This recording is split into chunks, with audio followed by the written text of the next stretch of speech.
happening now. We want to welcome our viewers from across the United States and around the world. This is the EdTech Situation Room. Good morning, good day, good evening. This is EdTech Situation Room, episode number 199 on November 25th, 2020. My name is Jason Neiffer, and I am the Assistant Director and Curriculum Director of the Montana Digital Academy, the state virtual school located on the fabulous University of Montana campus here in Missoula, Montana. And joining me this evening, as always, good evening, Dr. Wesley Fryer. How are you tonight, sir?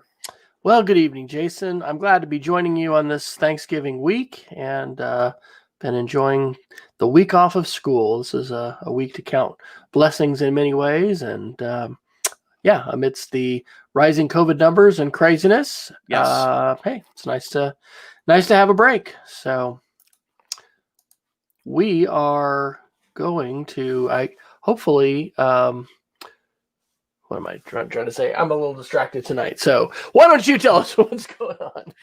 Sure. Well, tonight we're going to take a look at some news. And I would say usually this week is a slower news week, but there are a couple interesting things going on that I think we can certainly talk about. And I also think it might be useful to talk about some things in context of this week, which we can get to a little bit down the road. But you can always take a look at our links, what our source material is, by going to edtechsr.com/links. And there you'll go to our gazillion page Google Doc. Maybe we should consider retiring this doc and maybe starting with a fresh one after episode 200. But you can always see what we didn't talk about in any given week and also take a look at the source articles of the stuff that we're talking about. Tonight, we will talk a little bit about Black Friday and Cyber Monday, and maybe a little bit about what the Fryer and Neiffer James households will be doing with that particular version of the holiday. I want to talk a little bit about connectivity. I believe, Wes, you're on Comcast, right? Cox, actually. Oh, okay. Well, then data caps aren't coming to you, but I do want to talk about data caps. We have them. So I can speak to it. Well, there you go. Well, I can chime in because we're living it, So we'll talk about data caps tonight, Google, Apple news, security and privacy news, some web development news.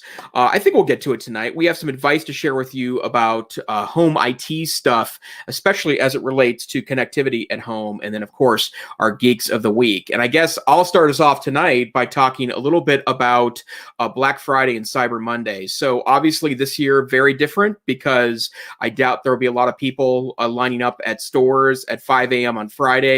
Not necessarily because I think some people wouldn't to get a good deal, and I will say, unfortunately, to attach to that comment, but a lot of retailers have changed the nature of their Black Friday sales this year, and probably Cyber Monday, which is the traditional Monday after Black Friday, where a lot of online retailers offer substantial discounts. I think that's going to be a bigger factor this year, and I've seen some survey data that most people plan on doing at least the majority, if not all, their shopping online this year. And I would make just two comments based on my history with this. It's been a long time since I got up early in the morning on Friday morning to try to go get a discount, in part because I wouldn't say it's necessarily fake, but a lot of times they'll have doorbuster deals that are limited to 10 or 20 or 50 or even 100. And that, unfortunately, I don't want to wait for hours and hours and hours, in some cases overnight, to save, money on X, Y, and Z. And so I usually take a look at the online deals, but I wanted to share two things.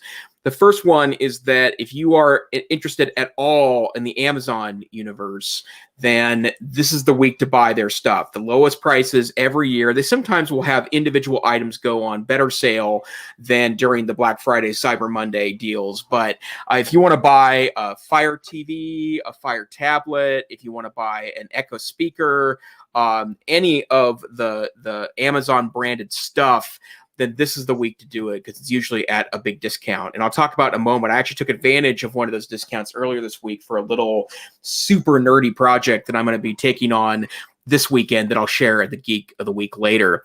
And then I want to share one other kind of unbelievable price of something. There's usually a great piece of hardware that ends up on sale each year. And like last year, I did buy a Pixel Slate tablet during this sale last year because it was like half the price of what it would have been otherwise. I am working really hard. I do not need another anything, a big picture, little picture, especially since that I will be likely in the early part of 2021 picking up a new MacBook Pro. But there is one Chromebook that's on Best Buy right now that's at an unbelievably low price, especially in light of the hardware. And again, not buying this, but I wanted to highlight it because it's super nice. This is the 2020 HP 2-in-1 touchscreen Chromebook. It's an all metal design, and it's down to $379, which is down from $629. The reason why I mention this is because I've actually played with one of these. We adopted a couple of these for some temporary part-time staff that we added to our organization earlier this year and needed to buy laptops so they could do some field work for my organization. And we deferred to these Chromebooks because we've had really great luck with our field staff with Chromebooks. And as I've talked about in the past, one of the reasons why Chrome OS gets a bad name is because oftentimes it's rolled out with really low-end hardware that I don't think is a very good user experience. But for $379, you can pick up this HP Chromebook. It has a 14-inch screen, 1080p screen. It's touchscreen convertible, so it flips all around. It goes into different geometries.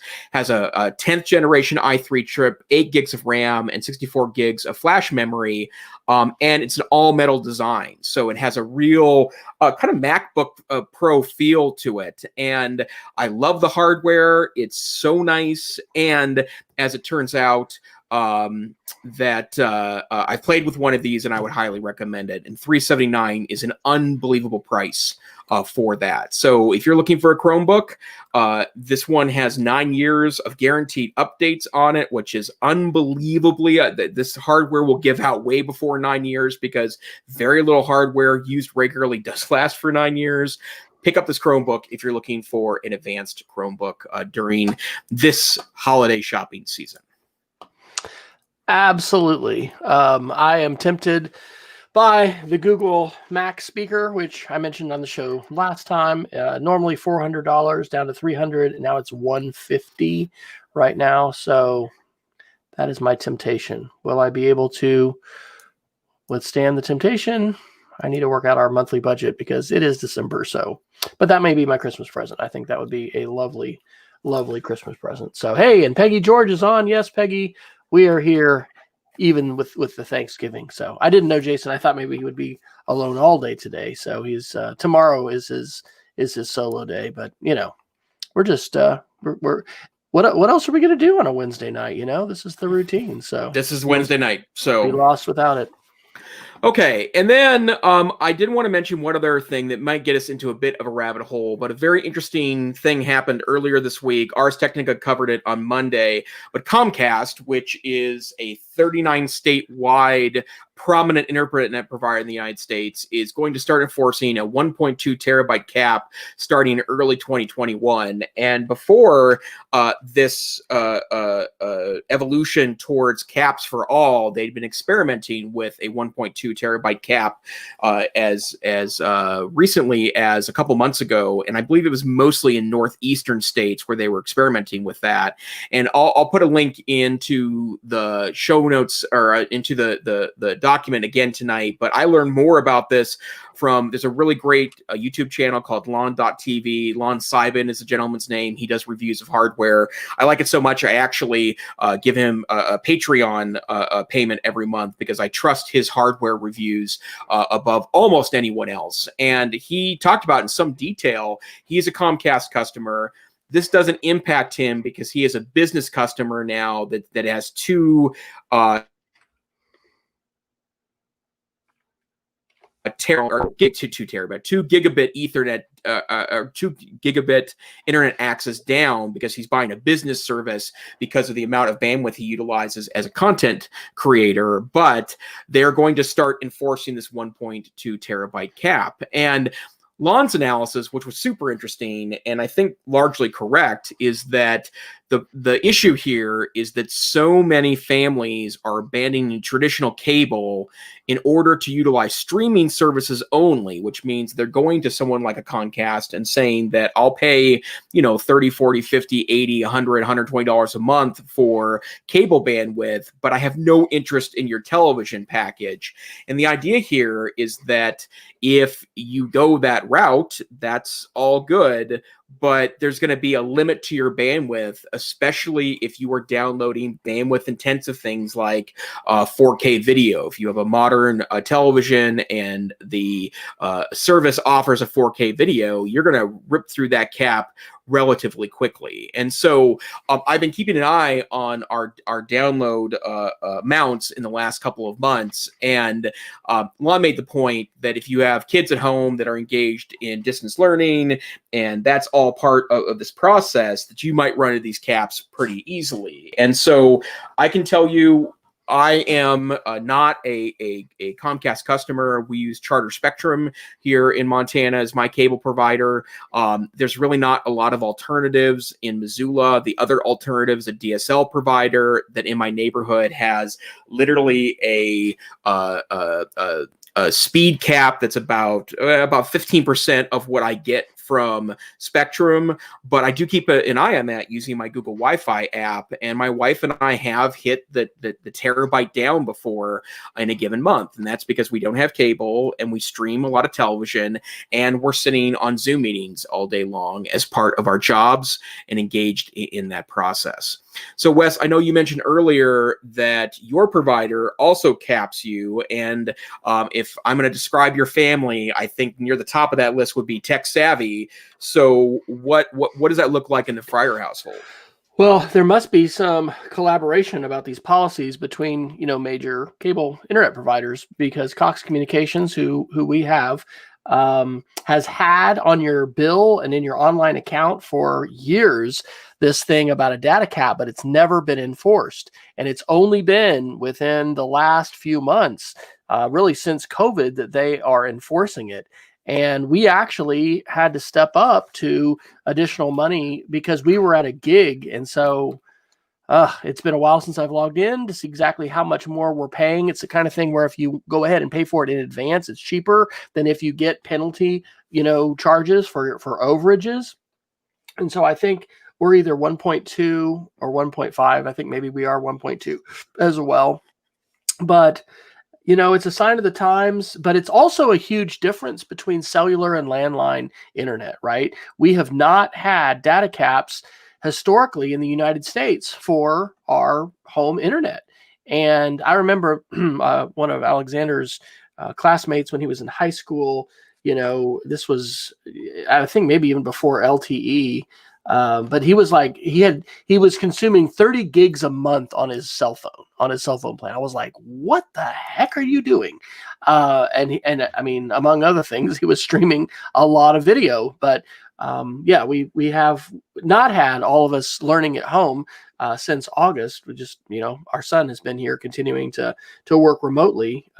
There's a good chance, I think, that we'll be remote at some point soon. Who knows? Maybe next week. We're planning on going back again after Thanksgiving, and we were in school, all the way up till the end of the day on Friday. But the data caps, I don't know where the advocacy is on that, if we've got folks coming out strongly to try to advocate, but it's a big thing. We take it, kind of for granted that there is a limit on the cell phone, but we haven't on the home internet. So like I said, we've had to increase what we're paying for. And, we say a lot of times at the end of the show, and little, MP3 compressed versions. I mean, back in the day of older internet, beginning of podcasting, thinking mid 2000s, you didn't have super fast, especially on the go internet. And so it was a really big deal to not have huge podcasts as a comparison.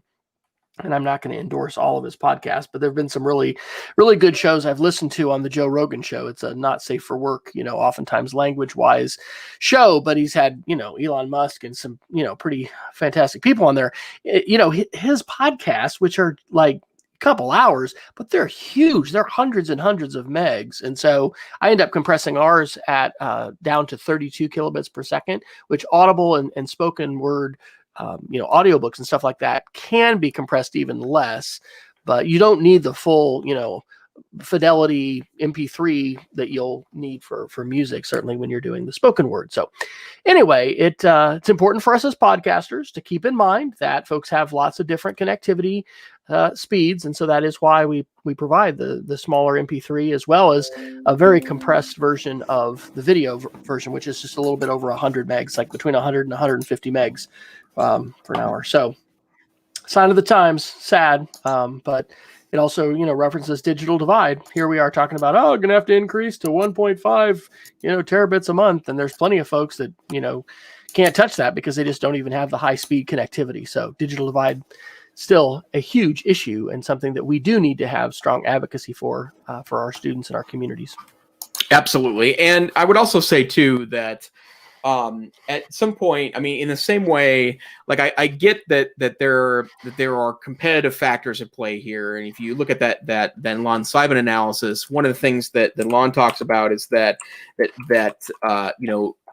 from his perception, they're going to want to try to get people to then sign up for cable to diminish than their streaming of video. The bottom line, however, is that assumes such an old TV model that if you are reliant on that, I think you might be making what I would perceive to be a relatively huge mistake, because it really does feel like that. That TV is not going to go back to that, right? And in fact, I spend a lot of my time personally seeking out new ways to stream TV and kind of in awe of all the sources of television we have in 2020. I think one of the real renaissances of television over the last 10 years has, of course, been some marquee series. I'm thinking about things like Breaking Bad and Mad Men that have brought television viewers back from the kind of cult of movies that had dominated a drama for the past, 50, 60, 70 years before that. But I don't think we're going back on that. And there's just so many sources that aren't duplicated on cable. And then what I keep thinking about is the amount of YouTube that I watch, which is obviously documentary or nonfiction programming, generally speaking, but still that's something that I don't have an alternative to. So we'll definitely see, but I think that's an interesting part of that process. Well, Absolutely. Wes, where shall we head to next? Well, let's do a positive one, but also, interesting one. I dropped this in under the miscellaneous category, which was always one of the favorites. China has launched a robotic rocket to the moon. It launched on Monday. I follow a bunch of astronauts, including Canadian Chris Hadfield, and he had tweeted this Science Magazine article, which was from November 19th. And I'll reference something that's in there in a minute, but the more current articles from Monday that says, yes, indeed, the Chinese spacecraft has set off to the moon, and it's been more than 40 years since the Americans and the Soviets brought back lunar rocks and lunar soil. And the specifics of this are pretty amazing. This is not in the BBC article. It's in I need to drop both of these into our chat. It's in the Science Magazine article. Let me just ask you, Jason, how much lunar rock material, lunar from the surface, how much do you think was brought back? And do you think maybe, comparable Soviet, U.S., or any wild guesses? This is your Jeopardy question. Well, I mean, just knowing what that space race looked like, my guess is the Soviets beat us. Well, it's interesting. So this is a big deal, right? We have not had a nation bring back material from the lunar surface, and this is huge for geology, not only of the moon, but also of the Earth and the ways that we can understand better, the composition and the history. According to that Science Magazine article, this Chinese mission is going to be, the robot will be on the ground 14 days on the moon. And it's going to have a robotic arm that's going to scoop up surface samples, and it's going to have a drill that's going to retrieve cores down to 2 meters. They're hoping to bring back 2 kilograms of material. And keep in mind, this is all, of course, robotic, and it's going to, have to go back up and return and re-enter the Earth's atmosphere. 2 kilograms. The Soviet Union brought back on 3 different missions 301 grams of lunar material. That's all? The Apollo missions, 6 different missions, brought back 380 kilograms. Wow. So the Chinese are looking to bring back 2. We have 380 kilograms of lunar rock. So let's talk about how cool it is to mention this with kids, right? I'm going to be talking about this next week, whether we're remote or face-to-face with Wonderlinks, right? I mean, we're talking real, space travel. I mean, this is robotic, but, the International Space Station has 4 new astronauts because the first fully operational Dragon crew module from SpaceX, just launched and, put those astronauts up there. It's an exciting time for space. And just, isn't it incredible to think about? We have, robotics classes that our middle schoolers, will take, and learning to do this stuff with Lego. But I mean, this is real robotics that we're doing. But I think the amounts there of lunar material are just kind of stunning. And I have touched the lunar rock, right? If you go to the Smithsonian, probably with COVID, it's, no, you can't touch it now. Can't touch this. But they've got it's very smooth because it's had millions of hands on it. Yes. But, there's a lunar rock there. And you go to other places, I mean, that's a lot of material. So anytime I don't know, that's an interesting trivia question. How many different, museums and locations in the United States have either visible to the public to just see, or actually rock that you can touch, that's from the lunar surface? So anyway, I think that stuff is fascinating. And it also belies with, I've been listening to a really amazing podcast by Hardcore History. It's Dan Carlin, and he has the most incredible series ever about Genghis Khan. I've been listening to Supernova in the East, which is about Japan. And this guy's podcasts are like 3 and 4 hours long. I mean, these are marathons. But anyway, talking about Japan, the 20s and the 30s, and kind of how everything basically spun up and set up for World War II. It's really made me think about conversations we have here on the show about China and the United States, about 5G infrastructure, about, the ways in which we've got things happening, in China and the United States in terms of military and weapons. And there's all these things. What are we gearing up for? China is not a participant in the International Space Station. They're on their own. And so it's just a matter of time, probably, that we're going to see China send human beings and maybe the first female. I don't know. We're on track to to send a woman to the moon with NASA. So I don't know who will win that particular race, but pretty cool stuff, and definitely things we can connect to the classroom and point out to kids and talk about, like, we need you to, your country needs, we need you, the world needs you to figure this kind of stuff out, to be really smart with coding and robotics. And the things we've learned with the International Space Station, there's a great, maybe I'll find it because it's on Netflix. We watched it. It's a great documentary about water. And I mean, we've learned on the ISS how to completely recycle and be self-sustaining. I mean, we don't have to ship up bottled water to the ISS because they're able to capture the water cycle. And folks, if they can do it on the ISS, we can actually do it down here too. There's a lot of things that we've learned and are continuing to learn. So I think that stuff is cool. We talk about some depressing stuff on the show. This is not depressing. This is a pretty awesome headline, even though it has this overshadow of, China-US competition. Right. Yeah. Just, our EdTech podcast has become a little sour, and in part because, we're a reflection of the society in which we live. By the way, space race was one of the Cold War in general, but the space race was one of my favorite things to talk about when I was a history teacher, both when I taught European history and U.S. history, because of the fascinating competition between the two sides of the Cold War. Well, I'll throw in this link as a Geek of the Week, but I'm going to do again. We do trimesters, so I've got a second group of students, and with my 6th graders, I did a conspiracy theory unit where we looked at the moon landings, and there's a lot of folks, like over 50% of folks in the UK from surveys that are a year or two old, said, "Oh no, Stanley Kubrick, he totally faked all that, and NASA never landed, and all this." But it's those are nice connections to not only bring in coding technology, the need that we have to develop our savviness with technology skills, design thinking, engineering design, all that stuff, but also, media literacy, to be able to determine what voices we're going to trust and how are we going to hopefully avoid falling prey to conspiracy theories, which are as rampant as ever, maybe more rampant than they ever have been before.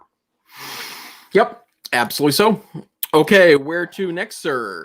Well, why don't we do a media literacy article? So this is New York Times, and the article is titled "Designed to Deceive.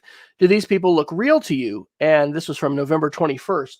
The New York Times, as you may know, has some absolutely incredible cutting edge layouts on some of their articles, and some stuff that just really pushes like, wow, look at that journalism. This is one of those articles, because as you scroll down, you're going to see these faces morphing into, all different hairstyles and genders and everything. But every one of these people is not real. They're all, fake. And so we've talked on the show before about deep fakes, but this is a product of machine learning and AI. And here's the opening paragraph. There are now businesses that sell fake people. On the website generated.photos, you can buy a unique, worry-free fake person for $2.99. Or 1,000 people for $1,000. If you just need a couple of fake people for characters in a video game or to make your company website appear more diverse, you can get their photos for free on thispersondoesnotexist.com. Adjust their likeness as needed, make them old or young, or the ethnicity of your choosing. If you want your fake person animated, a company called Rosebud.ai can do that and even make them talk. So absolutely incredible. And again, lenses for this. The content of this is important from a media literacy standpoint. We've been talking with kids and not just kids, folks of all ages, for years, I think, about Photoshop. Remember, what was it? Julia Roberts in Pretty Woman, those weren't really her legs. She was Photoshopped on, and everything that you see on a magazine, everybody's airbrushed and all that. We're somewhat familiar with that, even though I don't know how much kids have that in front of them, thinking about the fact that there's a lot of manipulation of media. But this idea that not only can pictures be entirely fabricated, but they can be animated, and these videos can say whatever we want.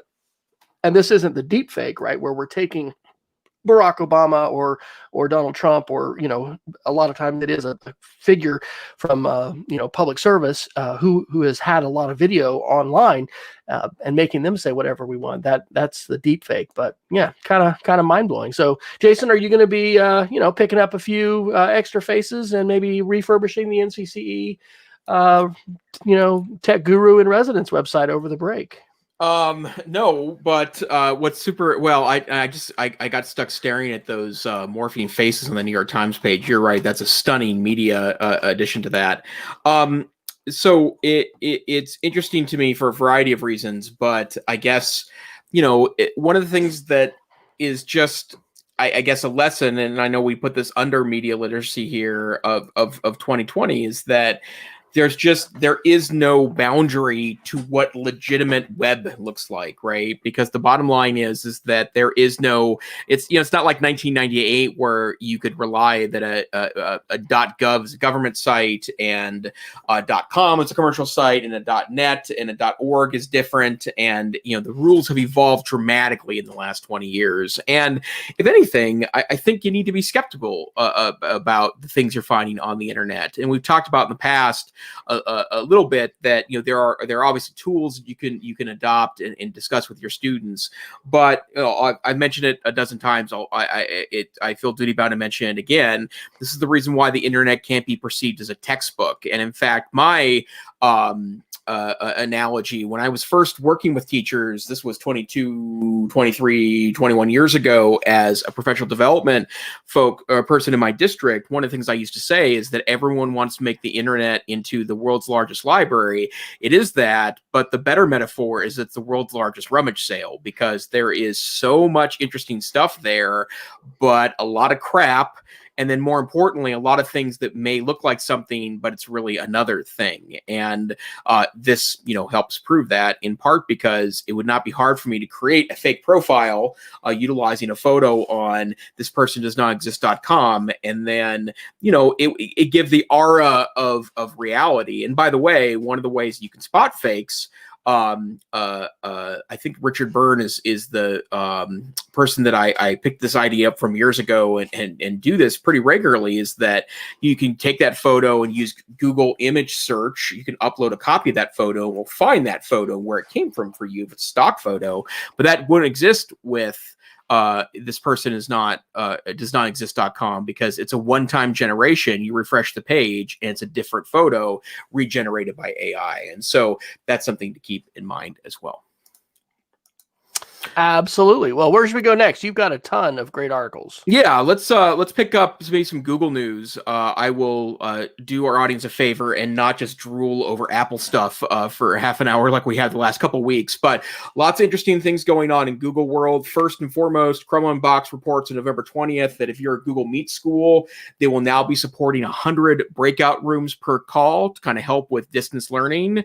Wow. That it's really interesting. We've talked a lot in the past about how the Android versus iPhone competition has really led to very similar feature sets amongst the two devices because they're in competition with one another, and there tends to be a lot of crossover adoption of ideas. Witness the widgets that appeared in iOS 14. But the same thing is happening right now between Google Meet, Zoom, and Microsoft Teams, which I honestly have heard of very few districts that have done any of these other platforms other than those three. But breakout rooms was something that started in Zoom, and in fact is a really cool feature. I have members of my family that are teaching elementary school in a mostly distance learning environment and report that's been critical for them to be able to break kids in and out of groups when they're doing live instruction via Zoom and now Google Meet. So 100 breakout rooms per call.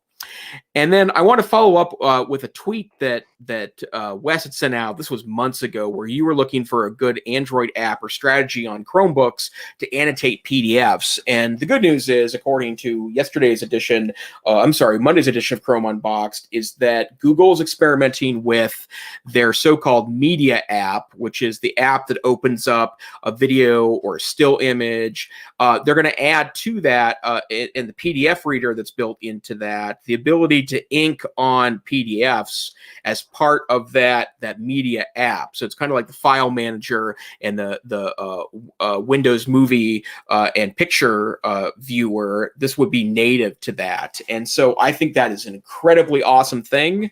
It's a web app, by the way. It's not something that lives natively on it doesn't live in an Android app or a system app. It's something that's actually web-based, which just gives you a sense of how powerful the web interfaces through HTML5 are becoming. But that is a great piece of good news for the Chromebook faithful.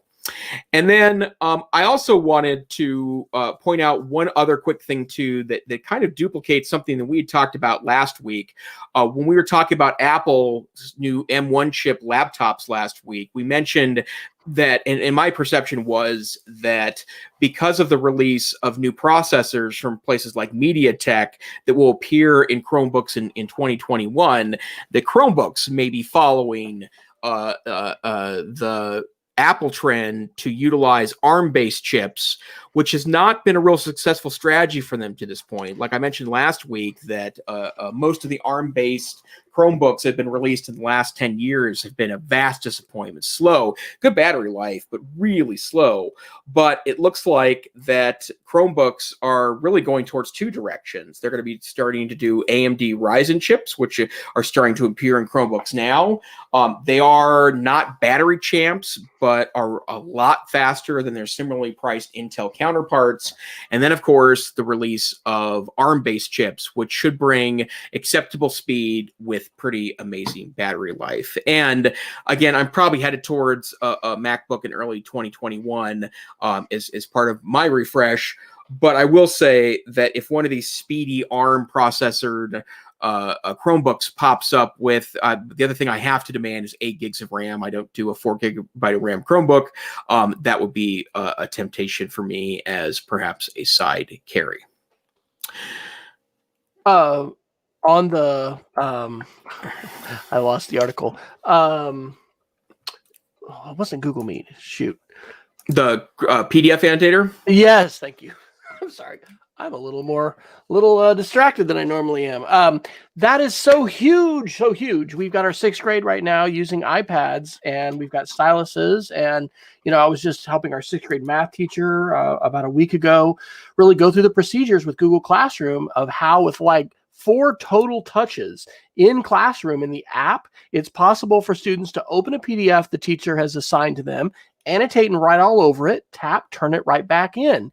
Not being able to do that on a Chromebook is a huge problem for me when I think about, and our school is late to the one-to-one game, so relatively speaking, certainly among independent private schools, and so this is going to be big. We picked up the Lenovo 300E Chromebooks a couple years ago, and they have touch surface, and you can actually use a pencil as a stylus, but we really didn't have a lot of uptake on the use of that, and from math especially, I think it's absolutely pivotal. So I am super stoked to hear this, and I'm especially happy that it's going to be something that's just browser based. It still can be a little bit tricky as far as getting Google Apps running, in your domain with your school, and depends on your IT department and yada yada yada. So the less technical requirements that we have to use, tools like that are web tools, the better. Absolutely so. And then one other quick link that I threw into our links this week as well is that Chrome Unboxed about every 3 or 4 months or so does kind of an overall roundup of available Chromebooks they perceive to be best at 3 different price points. If for whatever reason you're looking for a Chromebook right now, and you might be buying one for your kids for Christmas, or your district is shifting to remote learning and you want the best available technology at a reasonable price, they have a great set of reviews available at 3 different price points. I would just mention that there's going to be a lot of Chromebooks on sale for Black Friday, Cyber Monday. Some of them are amazing, like the one that I showed you earlier in the episode, but the bottom line is that a $120 Chromebook isn't going to provide a super great user experience. You might be able to do things in a specific application. So, for example, if it's just an email checking machine, $120 Chromebook is probably a really great bargain. But in a lot of other cases, the lack of the ability to multitask, or keeping in mind that Chromebooks expire after 5, 6, 7, or 9 years, that's something to keep in mind as well. Before we leave Chrome Unboxed and the topic of video conferencing, I'm dropping this in right now.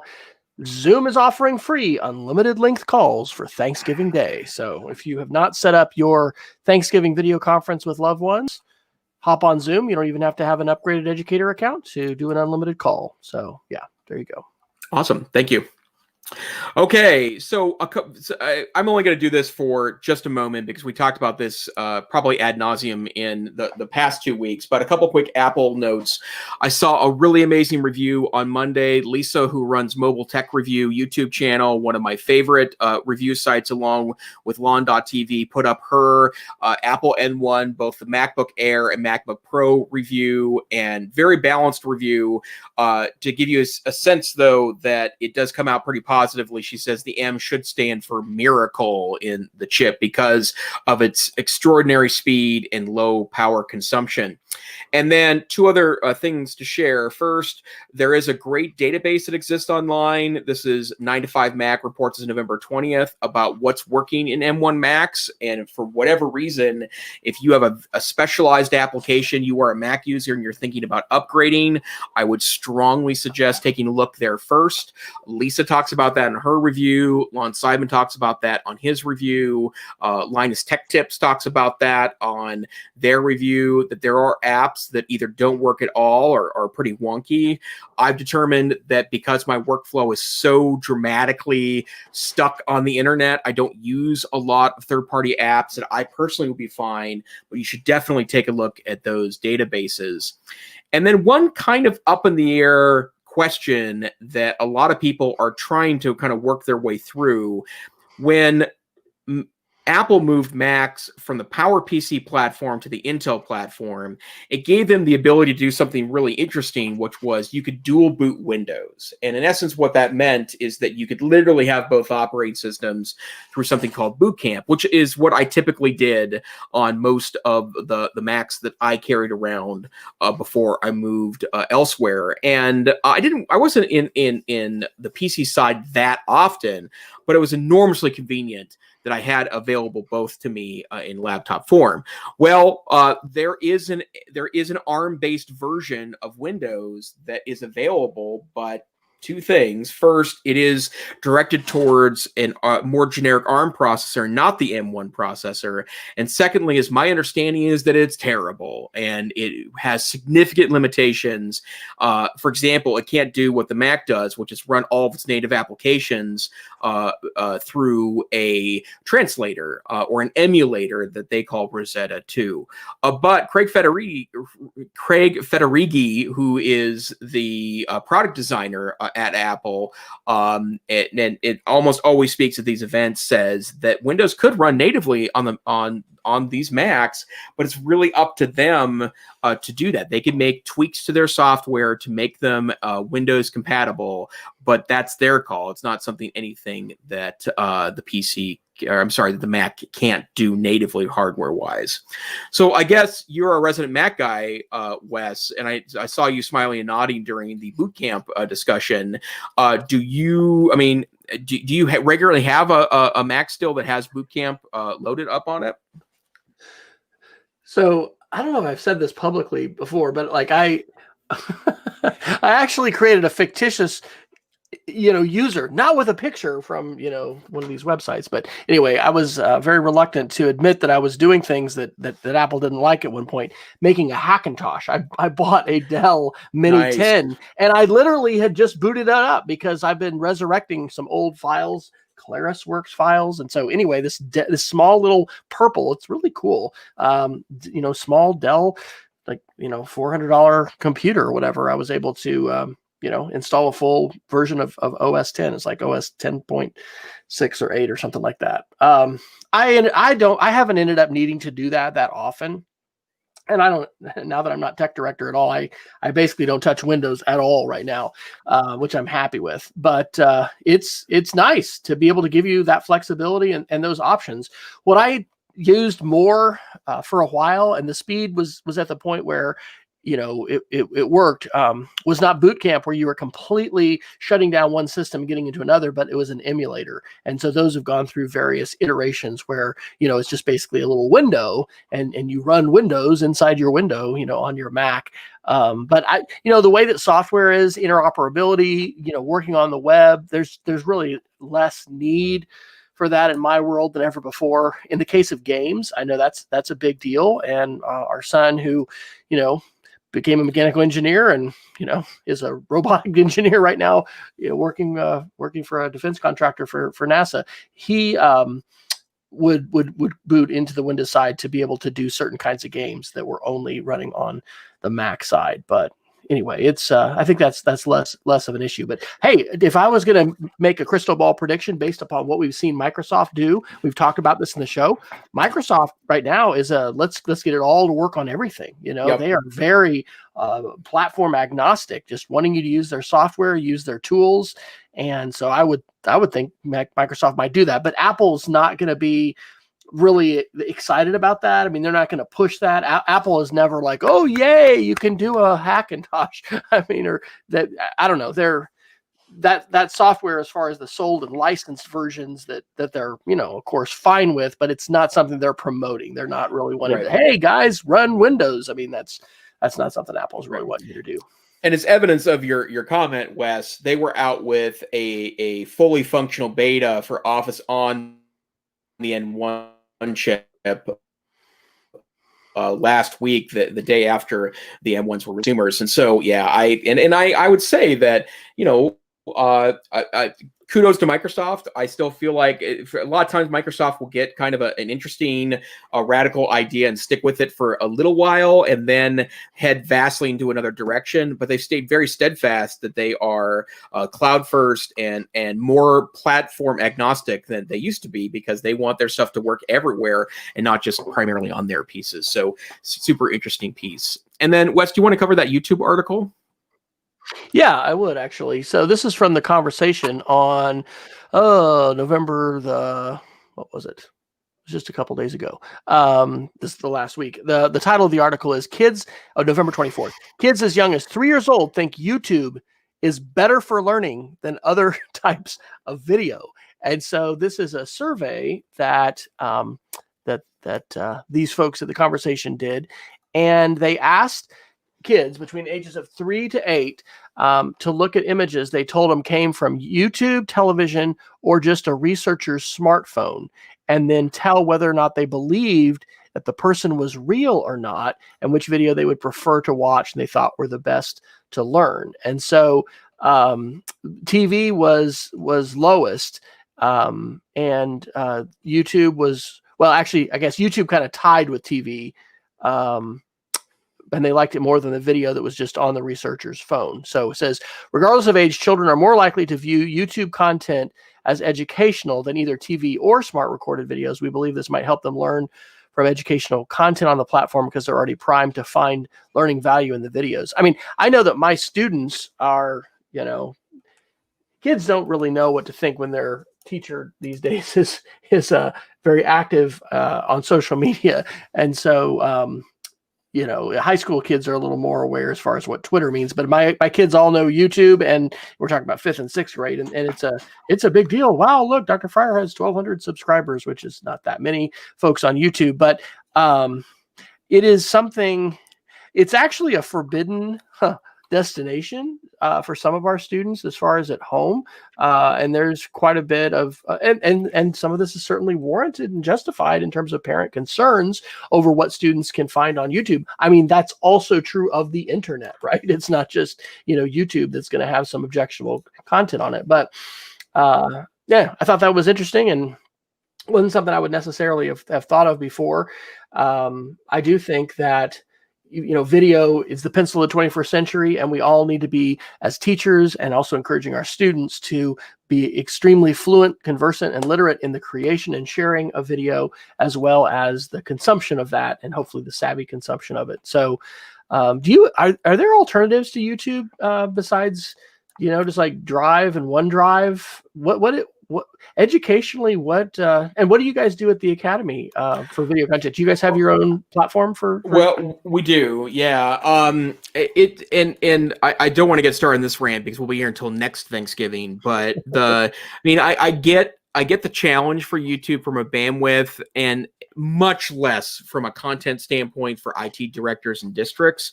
But we have to spend an awful lot of money to get around blocks on YouTube in local schools, because if my teachers could just utilize, a Google Suite based YouTube channel as opposed to having to put video on an internal platform so that we know it's not getting blocked by content and bandwidth filters, it would make my life a lot easier, and it would literally save money for the people of the state of Montana. But we buy a licensing to something called Kaltura, which is it's actually, there's a lot of Kaltura in education, but I think their primary business is with corporate video providers. So people that are streaming television shows and that sort of thing in a kind of custom application way. And Kaltura is super great, but it costs money to host that. And we have captioning turned on to help our teachers be Section 508 compliant, so that our websites and media assets are accessible, but it's not as good as YouTube's engine. And so it takes a lot more fussing to make that a realistic thing. And so, I was thinking kind of a deep thought earlier today, which may be a sense that I was daydreaming a little too much in my day job today. But, there's a lot of video being created. I think that Google is starting to create a clear pattern towards charging for stuff. I can't see them necessarily turning YouTube into a charging station for viewers, but I can see them maybe being a little more choosy about allowing for free uploads, because everything that hasn't been directly deleted off of YouTube by a provider since its existence for the last 15 years is still on YouTube, and there's tens of thousands of minutes of content that's uploaded every single minute, every single day of the year in an evolving way. So it may not be free forever, but man, is it sure a really sweet e-learning tool. And from a media literacy and weaponization of social media standpoint, the rules that we've had about, anybody can create however many Twitter accounts you want, and they don't have to be tied to anybody's real identity. Yeah, anybody can upload as much YouTube content as you want, as long as it, supposedly follows these community guidelines and things. That has led to some dramatic abuse and some huge impacts for elections, governments, persecuted minorities in different countries. It's been devastating. So I think that will not only be something that YouTube will be looking at from a financial standpoint, that's something that regulators in the EU, in the United States, and other places are looking at, will continue to look at, is, do we need to have some regulations and boundaries upon the ways these media companies operate, in part because these unintended consequences, or what we think are unintended consequences, have been really devastating for different groups. Hey, should we do the home bandwidth advice? Yeah, let's do that part. And then my guesses will then be in the top of the hour. So I talked to a lot of folks working at home right now, whether it's one person or two people, adults in the family plus kids maybe learning at home. And I don't know anyone that's totally happy with their internet bandwidth. But one of the things that I've noticed over time, this includes with tech-savvy people I work with, like members of my staff will report that their internet is funky and they don't know why. But one of the things that you should be at least vaguely aware of as a tech-savvy educator is how to troubleshoot basic speed needs in regards to your home internet. The first thing that I would also note to you is that if you have either cable internet at home or DSL internet at home, you should, a minimum of once a month, I do it once a week, go into your router, right? The thing that your cable company or your internet provider gave you at home, unplug it and plug it back in again. Because one of the things that I know is absolutely true is when they run updates on that hardware, oftentimes they don't have a means, it's not an advanced enough computer to reset itself. And so it's waiting to install something, but you need to power down the router and power it back up again. But there's a really, really great article from Lifehacker. This is from November 13th, that how do you troubleshoot slow speeds on internet? And it's a really useful article. I thought it did a really good job of kind of describing the steps you should go through and starting to explain some of the numbers that you're seeing on that screen. And what I would strongly advise to you is that if you're not getting the speed that you're looking for, and especially if you should know what your advertised speed is. You should know from the company you're buying it from how much you should be getting. And if you're not getting that, you should absolutely consider checking the speed on your internet. And one of the first things I do if my partner in crime, Allison, if she complains that she's having Zoom call problems, if I'm running into problems, the first thing I do is check the speed.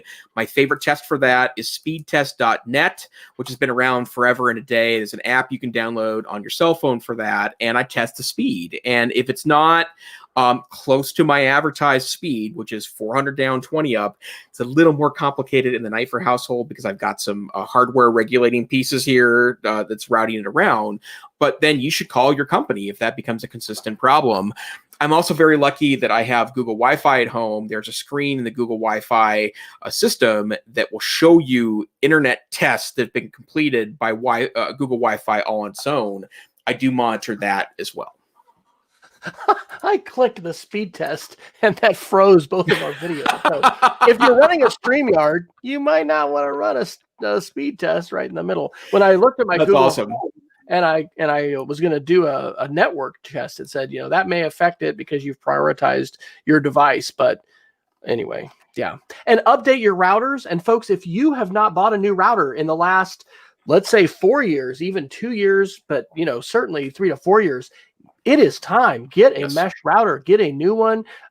Make sure that you're using the latest DOCSIS, protocol that your cable company will have, and get what you're paying for.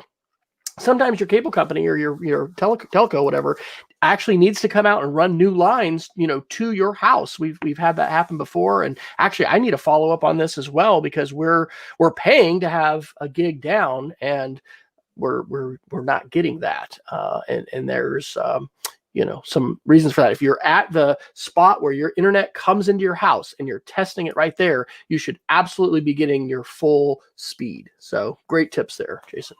Great, thank you much. I put a couple links and I'll just share these, in the show notes. But I did a video back in March called "Protecting Yourself and Your Family Online," talking about two-step verification, passwords, some things like that. Other ways that we can be protecting our families, because the more we're using all this digital technology, obviously the more is at stake. I also put a couple links to a blog post about the Google Mesh Wi-Fi router, which is a little old. That's from March of 2019. But then this past summer in July, I have a post called "Faster Home Wi-Fi via Ethernet Backhaul." And you are a true geek if you're running your own Ethernet cable that you're crimping down. But actually, I couldn't find my crimper, which is somewhere in my garage in a box. And so Lowe's, Home Depot, or whatever, they have a really nice, in the home networking area, both not super expensive crimper and then some special, terminating cables and whatever, and able to put that together. So yeah, that's a little DIY, but it makes a huge difference, especially if you've got a long distance between, where your Wi-Fi is, or the walls, whatever the, specific details of your home in terms of attenuation and things like that happen with the materials and metal and whatever else is in the wall. It can be a huge thing to actually run a cable, through the attic, through the walls, and get that back to your router. And so that's what we have back here by my son's bedroom, and the office where I am here is, the Wi-Fi is plugged directly into the internet, and it's made a huge speed improvement. Absolutely. Well, Wes, we're pretty close to the top of the hour here. Is there anything else you'd like to chat about this week? No, I think we can go ahead and Geek of the Week it. I'll go really quick. This is a nice tip that I learned from Seesaw on Twitter. The original source here is Heidi Nelter. And we probably have all used different websites to try and remove ads and comments and related videos. This is one of the slickest techniques. You simply add the character dash, or the hyphen, into the URL right after the T of YouTube. And what that does is redirects it so that ads, comments, and suggested videos are all removed. So that is pretty slick. And as we are in times of remote learning with students sending videos home, we encourage, don't require, but encourage all of our teachers to use a safe YouTube, link sharing site. And so I'm going to be adding that. I'll put a link also to the module on our website that we have for safe, what do we call it? Safe link sharing.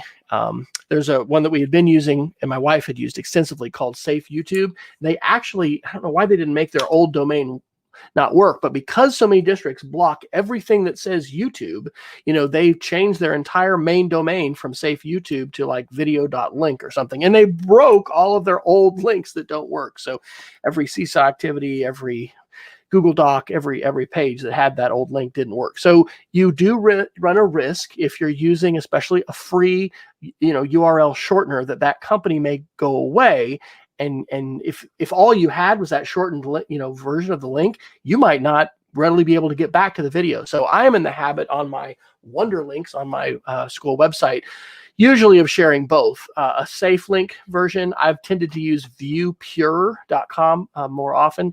But then I'll also include a link to the original video, because it does happen that something happens to that other website, and I don't want to lose it. So good tips for practical, remote learning and sharing video content with students.